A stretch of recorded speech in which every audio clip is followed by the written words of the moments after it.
So you've been busy. I feel like every day I get to see a meal that you've made, 10 workouts you've done, a run you went on. You're keeping busy. Yeah, baby. Yeah, I'm staying pretty busy. I've created my own little routine here. And yeah, actually, it's kind of funny. I thought I would have nothing to do, and I'm busy almost at all times. So, Well, we'll come back to some of that stuff because I'm curious. Just like Jesse, you're connecting so much with the water polo community, but the theme of this week is leadership with At Home with USA Water Polo. And as a captain on this team for the women, and I asked Jesse a lot of the same stuff, but I'm curious from your standpoint, what does that mean to be a captain to you? How do you try and lead the group? yeah, I mean, that's a very weighted question for sure. I think for me, it's an honor.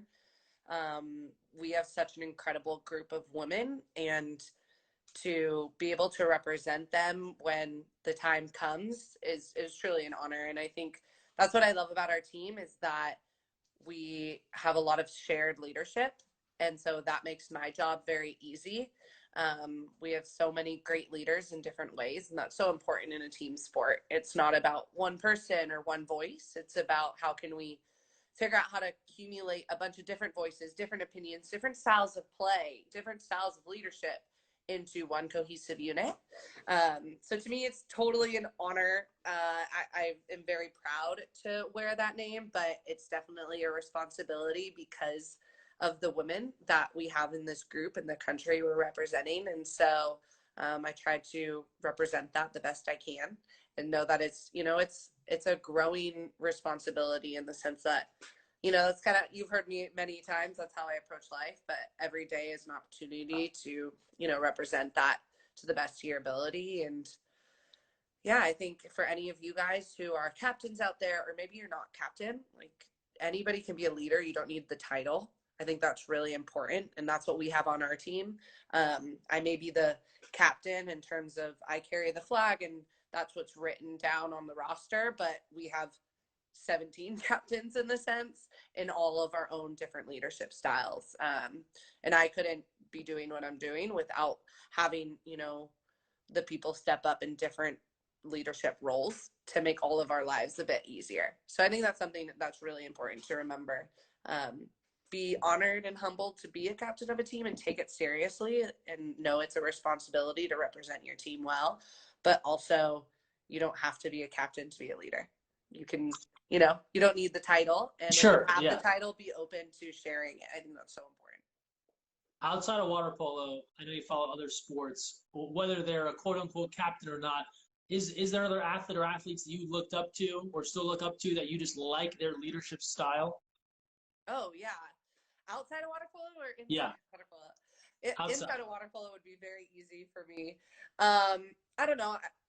This answer is cheating, but my family, I think, has taught me a lot about leadership. I'm the youngest of four, so technically I was never the leader in a sense, but because I was led so well, I was able to learn a lot from them.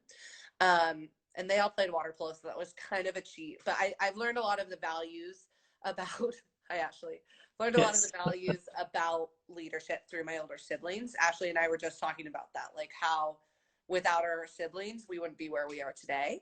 So first family, and then I grew up watching basketball and soccer, and whether or not I knew exactly their leadership styles, the values that, I'm watching this Michael Jordan documentary Yeah. free back, and like I loved watching him. Obviously, I was too little, so it was more like reruns and just hearing about him. And I have older siblings, so we're a basketball family.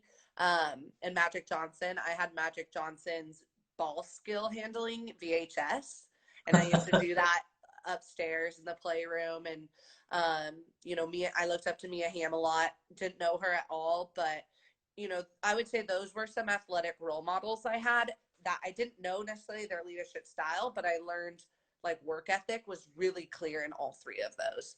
And putting the team first was also really clear. A lot of Magic Johnson's quotes I put up on my board, and he was such a team, like he always passed the ball out really well. He created flow. So he to me, I don't know how he actually was, but in my perspective, He demonstrated, sharing really well, in teamwork. And then like Michael Jordan, obviously just work ethic, and giving 1,000% every time you do something. And I think those are in Mia Hamm as well, right? And being able to be calm under pressure, stuff like that, and always giving, love to your teammates. So those are some really little things, but just knowing those from those values from those athletes really helped me kind of follow in their footsteps, but in my own take. Sure, sure. You started on the national team at a young age, 15, 16 years old, with some legends of the sport, right? So like a Brenda Villa, Heather Petrie. What did you like about the way that they led the team? You're just there to kind of fit in, right, and try and make the team. What did you like about their styles?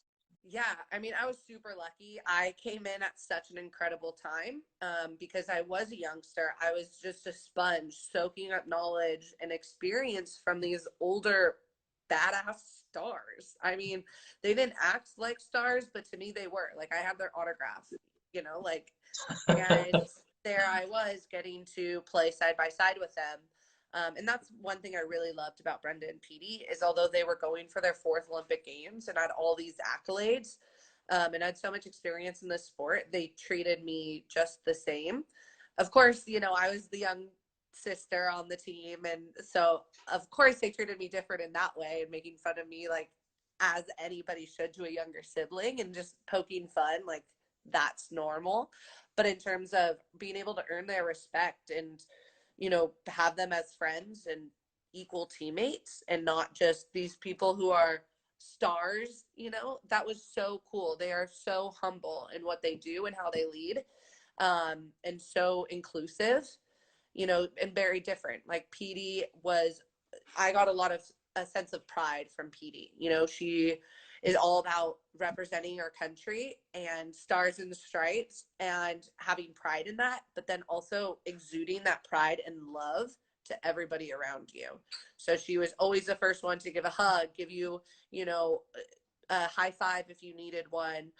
Always there to pump up our team. I always thought of her as kind of like the glue of our team, but like glitter, like a Yes, glittery exactly. glue of our Exactly. team. Like that is Heather Petrie, and that's how she led. And then Brenda, I think about just being professional and being responsible as an athlete and giving your all to the journey and the process, and being able to share that with your teammates and continue to learn and develop. She was easily probably the most intelligent player I've played with, and so I learned so much from her. And she knew how to get it done. That's Brenda. So I was really lucky. I mean, if I didn't have them, I don't know. Luckily, I had Lauren Wanger, I had Betsy Armstrong, we have Cammie Craig, like I had my sister. We had so many leaders on that team, so I learned so much from them. Talking with Maggie Steffens from the women's national team, two-time Olympic gold medalist. If you follow water polo, you probably know her credentials.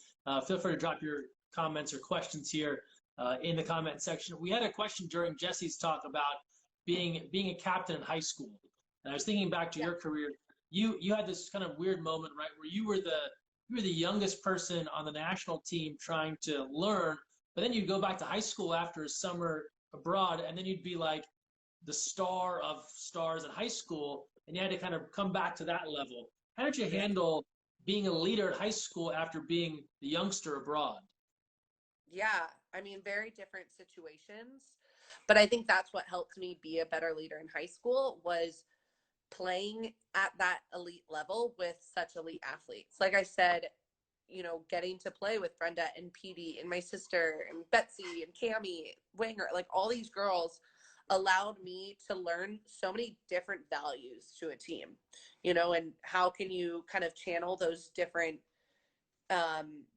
leadership roles when I go back to my high school team. So for example, my senior year, I remember going back and we weren't probably the best team in high school that year, but obviously I'm competitive. We wanted to win. I wanted to go all 4 years. And how could I kind of bring some of the ways of motivation and the ways of inspiring others that my teammates on the USA team were doing for me?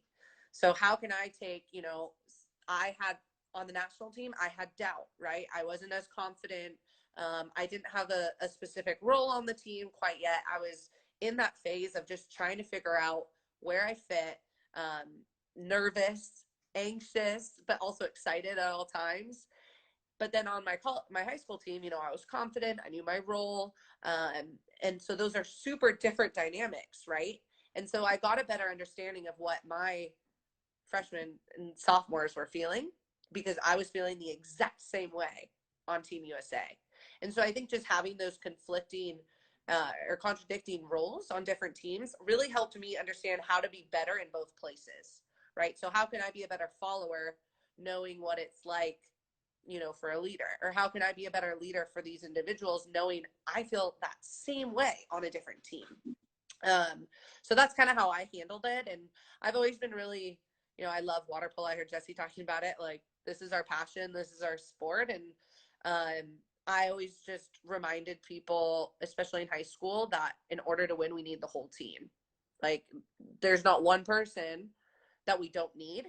And that is so true. And any team you're in, and just empowering, I'm all about empowering people. And so if I could help empower the girls I was playing with in high school to take on that responsibility and know that they are important, it was like a complete change in people. So that was a really cool way of me being able to go back and forth between such different experiences. And that really kept me, just in a learning growth mindset. Every second it was like, whoa, like there's this empathy of what it feels like on both sides, both ends. You lead into a great point, because teams typically only have maybe one or two captains. There can only be so many people that score the goals, but everyone on the team is important. With that in mind, how can someone be a leader or set a good example, even if they aren't doing maybe the tangible statistical things, or getting their name or their picture out there, but they can still be an important part of your team? Right. So Ashley Johnson, the amazing Ashley Johnson, asked, what has being my teammate taught you about leadership and friendship? And I think, although it sure is being funny, like, she makes such a good point. Like, the most important thing about being a leader is, maybe not the most important, but to me, one of the most important thing is having that connection with your teammates.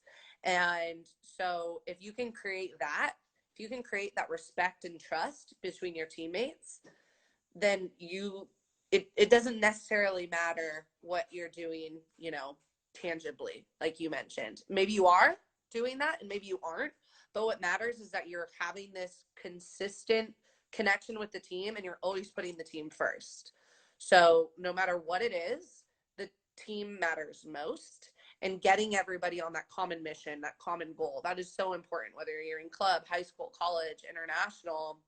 How can I get us all aligned? Right? Like, you have so many different individuals, so many different talents in the water, so many different talents out of the water, so many different mindsets. But can you earn that respect and trust from every person on your team? And it could be different levels of respect and trust, right? And use that to create a stronger unit and get everyone on that same alignment, on that same mission. I think that's so important. And it doesn't have to be the best player. It doesn't have to be somebody who's scoring all the goals. A lot of times, it's somebody who's consistently showing up, right? Like, earning that respect and trust from you, who's working harder than anybody, who's coming early, who's making those relationships with your teammates, who does put the team first and always has the team in mind, So I think those are kind of things you can start thinking about. That's kind of how I would think of that, for sure. And this is such a weird time because everyone is apart. Teammates can't be together. I imagine even on your own team, like some people have helped step up to kind of fill that void of trying to really connect everybody beyond just the Zoom chats that are required by the coaches and your workouts. But this is a group you used to spend 7 hours a day together, side by side. I miss them. Right? You don't have that. So is it you? Is it others? Do you find people really pitching in to try and make sure that this group stays really close knit? Yeah, I think a lot of people are stepping up, and that's what a team is about, right? It's not about one person or what one person does. It's about how can we as a collective unit pitch in? How can we all contribute to our team? And so, of course, we've had the Zoom calls, but I think something I mentioned earlier is just those individual connections and checking in with one another, whether, as simple as sending them like a funny, even if it's a funny meme on Instagram, like what's something that connects with them, right? Or if your teammate really likes to run, or if your teammate really likes to cook, can you ask them about that? Can you maybe create a shared experience with them about something that's important to them? That is so important right now, is to think about what in your teammates' lives they, they care about most, and can you connect with them on that level? So we've had a ton of teammates doing that in different ways, fun ways, serious ways, caring ways, whether it's a handwritten note or delivering people cookies on Easter, just having fun with it and creative. And I think it's kind of cool, you get to see people's individuality show, which is on this level is what it's all about. Getting to learn about one another and share who you are is really cool. So everybody's pitching in, but in their own individual way, which I love. Talking with Maggie Steffens here from Team USA. I'll take a couple of questions here. Sophia asks, any tips for the transition from high school to college water polo? It's definitely a level up, a huge level up, but don't let that scare you. I think see it as a challenge, and a challenge that you're going to love. College water polo is so fun, and you get the opportunity to create, a new team and be a part of some awesome program wherever you are. And you get to play in these high level games and hopefully in front of a big crowd. And now you get to represent a bigger school. So although it's, definitely going to be a challenge, and I think that's important to know. And maybe I'm crazy because my high school wasn't huge in water polo, but definitely a step up going into college. But it's such a fun challenge. You learn so much. It's a different pace of play. And I think something that you can do to help yourself transition is maybe watch some games. Watch some of the best teams that have played these past few years, watch the NC2A championships when the teams are at their best, so that you can kind of learn the flow of the college game. You can even start learning, whoa, this is, how Stanford plays. This is how USC plays. This is how Arizona plays, et cetera, et cetera. And make sure you're prepared going into college. Don't, take any, of course, right now you probably, everyone's at home, but once we have the opportunity to train, make sure you prepare your body so that you can go in, and be ready. It's fun. Next question. Next question comes from Olivia. How do you balance training and working out with other everyday activities? And then I'll kind of add on to that in this whole quarantine time, making sure you also kind of just unplug from everything and kind of have some time to yourself. Right. I like the Puerto Rico flags there. I think especially right now, it's important to create a routine. So in our normal everyday lives, we're so used to having practice or school, or for me, I have my USA trainings. So I've tried to balance my time by creating a routine, and everyone can do that differently. I have my planner. I like to use just keep things organized, and I like setting goals. And so, each week I kind of try to set a new goal for myself. And that's not just related to water polo and training. That's related to my company with 6-8 Sports. It's related to my family life. It's related to my friends. It's related to learning, whether it's picking up a Spanish book and making sure to read it. So setting goals in different places that are really important to me, and having a schedule helps me create that balance between workout and training, doing other things that are important to me, and then also unplugging. Like, can I go outside for just a long, nice walk in the sun? Simple things like that. So that's kind of what I've been doing, using scheduling and goal setting as a way to create that balance, and just seeing things in a big picture, but then day by day. I think that's really important right now, is to just appreciate the day you have and make the most of it, enjoy it with a big picture in mind. But then just kind of go day by day. That's how I've been handling it. So. You mentioned 6'8 Sports, you and fellow Olympian Tony Azevedo connecting with so many athletes. There's just a nonstop, it seems like a fire hose of content, right? There's drills, there's challenges, there's all this stuff.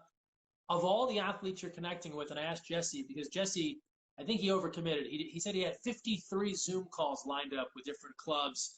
That's a lot. But good job. I asked him this, I'll ask you the same. Is there a common theme, a common question, things the typical water polo athlete wants to know and wants to get better at? Yeah. I would say there's a lot of things, a lot of questions about staying motivated right now.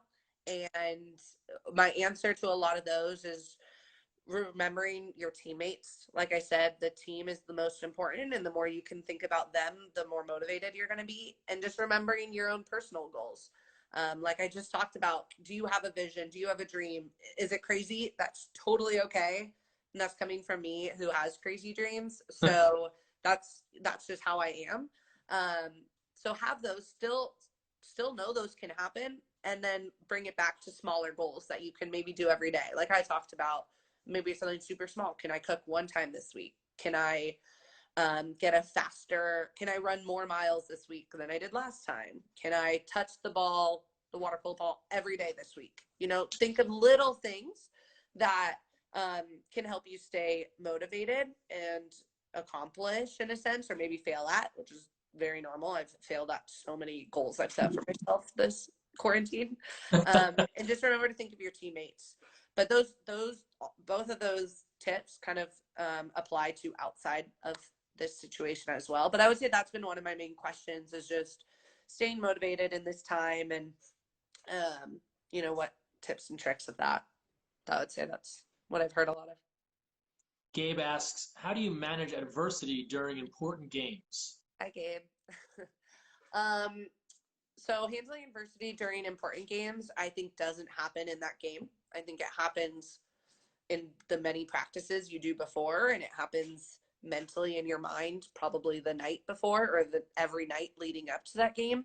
So can you put that adversity into your practice plans and into your practice moments before that important game happens, or that night before, or that week before? Can you go through every scenario that could happen? Can you visualize that so that when it does happen, it's like, oh, I've been here. And you can kind of take a step back. So that would be my advice for that question. I think some people look at athletes like yourself, those that are on your level, and think you have water polo completely figured out, right? There, you've made it, you've won gold medals, right? There's nothing for you to practicing. I wouldn't be doing this phone call or still playing if I thought I had water polo all figured out. That's for sure. But to that point, I think it's important for the average person to know that, right? That that even the elite level person is still working to get better.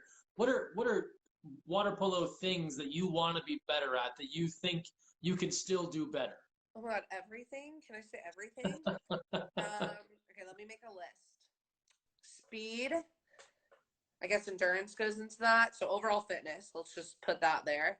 My legs, leg strength, vertical legs, my shot selections, my shot release points, my accuracy in my passing, the way I read the game.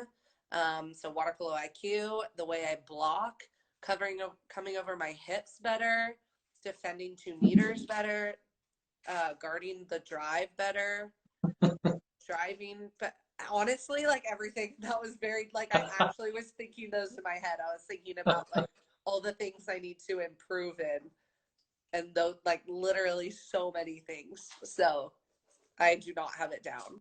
That's for sure. So that's important, I think, for people to hear, to know that, as high as you think you've gotten, there's still an opportunity to get better and to improve. Jesse talked about enthusiasm as well, and you two are similar in that I think there's just a natural enthusiasm for the game and for life, and it's not a thing that you're just turning on for 20 minutes here when we're talking, but you are generally an enthusiastic person about what you're doing. Someone asked earlier, and I thought it was a great question, how do you maintain that? How do you generate it when you're staring at a 6 a.m. practice? You're staring at a 5-goal deficit in the fourth quarter. How do you stay Right. excited? Right. Well, one, I'm Puerto Rican, so I guess that part of it's a bit natural. The passion kind of probably comes from my dad on that side of me. But no, seriously, I definitely am an enthusiastic, optimistic person naturally. I think that stems from my family, especially being the youngest of four. You kind of have to be, because in order to keep up, like you just kind of got to be like, hey, like whatever my siblings are doing, I'm gonna do, like competing with them. So I think having siblings around and being the youngest and kind of being the worst at things growing up really kind of gave me that energy I needed. Limit. I just hit my limit. So Greg Oh, pushed me over my social media limit today. is this like a self-imposed limit or you? Yeah, Okay, that's can't good. be. I don't want to be on my phone that much, but I will today. Well, Um, thanks for breaking the limit, but yeah, continue. yeah, I know. Oops, I'm breaking the rules. But I think the easiest thing, and I said this earlier, but your teammates, like those are the people that are going to help you get through. And those are the people that are going to give you that energy when you don't think you can find it in yourself. So one, see if you can find it in yourself. Like think about your passions, think about what's important to you. Think about your why, like what drives you, what's your purpose? Can you light that fire within and think about that? Can you think about, your family? Can you think about all the work you've done, all the training you've done? Like let that internally light your fire, your why, your purpose. And then if you need a little extra help, you need a little extra flair to get that fire going, that's when you just look at your teammates. So in the morning at 6 a.m., hopefully, it takes a second. We're all human. It's not like we all wake up at 6 and we're like, woohoo, time to jump in a pool. It might take you a second, which is fine. That's normal. And try to find that fire within. And if you can't, like, think of your teammates, think of the people that you are going through this with, and think about their why, think about their purpose. And that's going to kind of light your fire. It's going to be like, wow, okay, I'm going to show up for my teammates today. Right. And by doing that, you're kind of building this habit to find that within yourself as well. So I would definitely say that enthusiasm and that it comes from, well, one, Puerto Rican, my family, being the youngest of four, all of that. But light that fire within, know your purpose, know your why, find that passion within yourself, and then know the passion, the why, the purpose of your teammates, and fight for that. You want to be a part of that with them. Like, how special is that? That's why teams are so cool. So think about that. And if you need external help, I shared this on my Instagram the other day, but like I found this the other day. I had quotes all over my bathroom mirror Yeah, in high son. Yeah. school. Like literally I'd look in the mirror and I placed my post-it notes like this so that every day I was brushing my teeth, it was like a quote from Magic Johnson, a quote from from Michael Jordan, a quote from, like, I even wrote some myself. I'm ridiculous. Like, so weird. Who does that? I had Just all these you and Michael quotes that, Scott. That's all. Yeah. yeah, totally. Michael Scott would totally do that. So, if you need external help, like think about quotes or role models that inspire you to get up at 5 a.m., do the extra work, so that would be my answer. And then just the last one for you here before I let you go, we got a couple of questions. I'll kind of combine them here from Ray and Skylar about kind of things to work on. And you talked about this laundry list of things that you want to get better at. So many things. I'll add the wrinkle to it in that everyone that plays water polo that's not in a pool right now feels like they're getting out of water polo shape, right? So maybe you're running, you're doing Peloton, you're not playing water polo. What is going to be like the first thing to focus on? If you think about it now, is it going to be your legs? Is it going to be just your swimming fitness? Is there something that you want to like work on first and then kind of go down the line? Yeah. When you get back to it, or right now? Yeah. No, Okay. when you can get back in. When you get back. Yeah, I was going to say just make sure you're getting your heart rate and cardio going now so that when you hit the water, you're not completely drowning. Because we're all going to struggle. Like, not being in the water for a day is brutal. So I'm right there with all of you. But I would say definitely, this is going to sound weird, but like focus on the small muscles when you get back. Like, don't think that you're going to be the same and in the same place you were when you left, right? You need to create that foundation again. And the foundation to water polo are your legs. Like that is the foundation to our sport. So focus on the legs, and that's going to allow you to focus on your shoulder strength, focus on your core. Those would be my three, other than, right, like I said, cardio and heart rate. Those would be my three focuses, are your legs, then your shoulder stability, and your core. Those three things are so, so important. But don't rush into it. Don't just like shoot a million shots right when you get back, or do a med ball leg set when you get back to strengthen those things. So like think about doing the small drills that are shorter and kind of burn because they get the small muscles going so that you can re-wake your body up. Like right now, your body's not a water polo body probably. Hopefully you're doing the movements. Like we have so many videos on 6-8 that can help, but technically you're not playing. So just re-wake up all those small muscles in your legs, your core, and your shoulders when you get back. So it's like, hey, I'm here. I'm back as a water polo player. And then lastly, you talked about all this before, but if people want to absorb more of this 6-8 stuff, where should they go? What's the best way to kind of just download everything you're talking about? For 6-8? Yeah. Yeah. Sorry, I was reading Ray's comment that he said, are you reading my comments? We did. We got him. We got him. Yeah, so you can download our app, 6-8 Sports. We also have it for Android now. So you can subscribe to the app. It's free right now. And we have tons of content. I just released like a 15 video goal setting series. So that'll be super cool. We have water drills. We have land drills. We also have a game scoring feature where we're giving you guys role models basically. And we're giving you games to watch where you can go on our app and score all of these players we're giving you and kind of learn how to follow somebody, track their stats. So that's super cool. So you can get it on your iPhone or an Android. Just go to the App Store, 6-8 Sports, and it should lead you to a page if you have an Android, and you can get all the video content. So, and we're adding stuff all the time. We're adding some yoga and mindfulness with Betsy Armstrong, which I'm super pumped about. So you guys will get to see so many cool things on our app. And then if you want to just get a little mini cooking lesson, follow Maggie Steffens on Instagram. Yeah, I love to usually some pasta, maybe some sweet potatoes in the mix. Yes, I love cooking. So definitely follow me if you want some fun ideas to cook. Excellent, Maggie. Always fun to talk to you. Can't wait to get back to some actual water polo, and we'll talk to you soon. Yay, thanks, Greg.